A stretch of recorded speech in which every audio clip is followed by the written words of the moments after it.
কোরআন শরীফে আছে, আল্লাহ বলছে যারা নামাজ পড়ে না, মালাকুল মউত আজরাইল খোদার কসম জান কবজের সময় কলিজা থেকে রুহুটা টান দিয়া ছিঁড়া ফেলবে, একটু টান দিয়া ছিঁড়া ফেলবে। কাল্লা ইযা বালাগাতিত তারাকি, কণ্ঠনালীর কাছে চলে আসবে, তখন রুহুটা কণ্ঠনালীর থেকে আর বের হতে চাইবে না। গলায় যেমন আটকাইয়া যায়, আটকাইয়া যাবে রুহু বেঈমানের, নাফরমানের।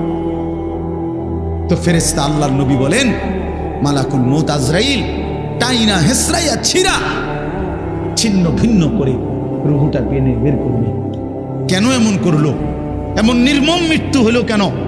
এমন ভয়ানক মর্মান্তিক মৃত্যু কেন হলো? কোরআন শরীফে আল্লাহ সরাসরি বলছে ফালা সাদ্দাকা ওয়ালা সাল্লা, কারণ হলো সে আমি আল্লাহকে বিশ্বাস করে নাই, ওয়ালা সাল্লা এবং কি করে নাই, এবং কি করে নাই, সরাসরি আল্লাহ বলছে তোর কলজা ছিড়ালাম।